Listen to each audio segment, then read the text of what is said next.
Hi, I'm doing this video because many of you requested it after hearing that I had caught the virus. Disclaimer, I'll be talking about my own personal experience and my hobbies only. This is in no way teaching you what to do video. I'll go over the timeline, symptoms, the remedies that I used and the foods that we ate. It all started with my husband falling ill at the end of January on a Thursday night. He experienced muscle pain and fever soon followed. He was in bed all day on Friday with a fever of about 38.8ish, not eating a bite, maybe drinking a few glasses of water. On Saturday morning, he managed to come downstairs, make a smoothie, eat it, and then go straight back to bed. The fever continued, accompanied by a nasty headache and obviously fatigue as well. Fast forward Monday, and I started to have a little bit of cough, but continued to feel quite alright. On Tuesday morning, I thought I'd do the rapid test, and it was negative. However, by the evening, I felt kind of sick, and I scheduled the PCR test for Thursday for me and my son. On Tuesday, my hubby went to do the PCR test, and obviously it came back positive. On a side note, it had been snowing like crazy for the past 2 to 3 days, and we hadn't used our car at all. So there was, already quite weak, digging it out and swiping off, I'd say at least half a meter of snow. And then arrives the hubby, extremely weak, with fever, and starts shoveling as well. It must have been quite a sight. Now it's Thursday, and I have my PCR, which comes back positive. So is my son's. My symptoms are fatigue, some headache, a slight fever, maximum 37.4, and my fever lasted for about 5 days. Then on Sunday, I started to feel really dizzy and kind of out of space. That wasn't pleasant at all. It reminded me of the arsenic poisoning I had had a few years back. If you want to know about it in more detail, go to this video about arsenic in rice. My cough had also developed a bit further, but fortunately not into something bad.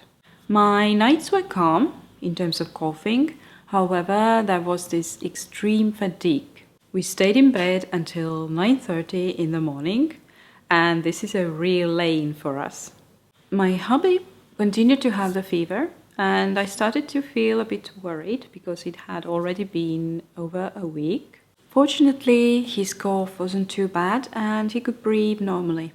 We also bought a pulse oximeter to check on our blood oxygen levels. It's this little gadget. You simply turn it on, put your finger between it, and then wait for the result. Okay, mine's 99. This is good. Anything under 95 is worrisome. To sum up the symptoms, I had slight fever, fatigue, dizziness, and out of space sensation. I'd say I had my energy back in about 2 weeks, maybe plus 2 days. I'm happy to state that I never actually lost my functionality, meaning I was able to continue cooking, cleaning, and even doing some work. On the other hand, it took almost 3 weeks for my hubby to feel normal again. Another good thing is that we didn't lose our sense of smell or taste. Yay! My kid was totally healthy except a 1-day headache that he simply slept off. And now on to the remedies. One thing that I took that might have contributed to the fact that I didn't develop a high fever and I didn't take it for the virus at all were paracetamol containing painkillers. It just so happened that my period started exactly on the same day as my first symptoms and was quite painful. So I might have taken half a tablet 2 to 3 times a day during the first few days. As you might know, paracetamol lowers the fever as well. Anyway, there's no way of knowing now. Next, there is an early treatment protocol that I followed. That is 5,000 international units of vitamin D3, 3,000 milligrams of vitamin C, 500 every 2 hours because vitamin C is water soluble. Then antioxidant quercetin 500 milligrams, and finally zinc glucinate 50 to 75 milligrams a day. In addition, I continue to take B vitamins along with B12 and algae-based omega-3s. Obviously, lots of herbal teas. I've never made so much tea in my life before. Chamomile, lime blossoms, and a special mix for coughing and throat. One thing that I like to think that might have contributed to such an easy experience is that for the past 6 months with my brekkie, I've been having a combination of cardamom and wild blueberries. It has been scientifically proven that this combination boosts the activity of natural killer cells. My hubby is now adding cardamom and blueberries to his smoothie. Now about food. I didn't lose my appetite much, but my hubby was barely eating for the first 4 days. After that, he requested fresh cabbage soup, the plainest version made with onions, garlic, carrots, potatoes, and raw cabbage. I think we had this for over a week. Our son and I were eating more regular food. I continued to have my high-protein breakfast bowl, then buckwheat bread and hummus with some greens for lunch.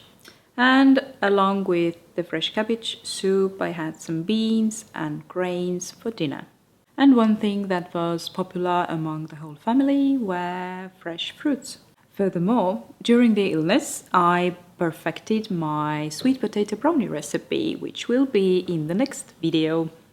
All in all, I think this experience was quite easy on me.